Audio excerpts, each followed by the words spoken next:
ৰাজ্যিক কৰ্কট প্ৰতিষ্ঠানত বৃদ্ধি হোৱা নাই মাচুল এই মন্তব্য প্ৰকাশ কৰে মুখ্যমন্ত্ৰী ডক্টৰ হিমন্ত বিশ্ব শৰ্মাই তেওঁ কৈছে যে মাচুল বৃদ্ধিৰ বাবে চিন্তা কৰিছিল পাইলট প্ৰজেক্টৰ আৰু বিপিএল আৰু আয়ুষ্মান কাৰ্ডৰ ৰোগী আছে প্ৰায় 95% আৰু 95% ৰোগীয়ে বিনামূলীয়া চিকিৎসা সেৱা লাভ কৰে আনহাতে 2% ৰোগী আহে বিভিন্ন জীৱন বীমাৰ অধীনত লগতে বহিৰাজ্যত চিকিৎসা কৰা ৰোগী আহে 3% লগতে মুখ্যমন্ত্ৰী এটা কথা উল্লেখ কৰে যে 10,000 টকা বিচৰাটো ভুল হৈছে আৰু এই সন্দৰ্ভত প্ৰতিষ্ঠানটোৰ সৈতে বৈঠকত বহিব বুলিও জনাইছে মুখ্যমন্ত্ৰীগৰাকীয়ে কিন্তু এইটো বুজি নোপোৱাৰ বাবে প্ৰতিক্ৰিয়া হোৱা বুলি মন্তব্য প্ৰকাশ কৰিছে মুখ্যমন্ত্ৰী ডক্টৰ হিমন্ত বিশ্ব শৰ্মাই অলপমান ভুল বুজাবুজি আছে কেন্সাৰৰ মাচুলটো ৰাইজে দিব নালাগে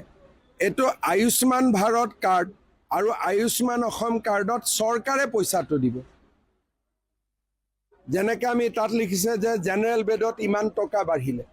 জেনেৰেল বেডৰ পইচাটো ৰাইজে দিব নালাগে কাৰ্ডৰ পৰাহে দিব কাৰ্ডৰ পৰা দিলে পইচাটো আমি দিল্লীৰ পৰা পাম সেইকাৰণে এই কথাটো কালি মই গুৱাহাটীত আজিও কেবিনেট আছে তাৰ পিছত কম 10,000 টকা এডভান্স খোজাটো ভুল হৈছে সেইটো আজি মই উদ্ৰ কৰিব দিছোঁ কিন্তু বাকি যি চাৰ্জ আছে ৰেট আছে এইটোতো পইচাটো আমি দিল্লীৰ পৰা পাম গতিকে আমি ৰেটটো যদি অলপ বেছি কৰি দিল্লীৰ পৰা টকাটো আনি আকৌ কেন্সাৰ পেচেণ্টৰ কাৰণে খৰচ কৰিব পাৰোঁ কি বেয়া আছে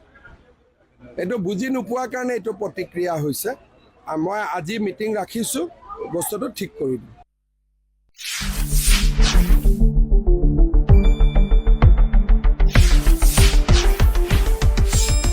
শুদ্ধ আৰু বিস্তৃত বাতৰিৰ বাবে চাই থাকক নিউজ ডেস্ক ৰিপোৰ্ট।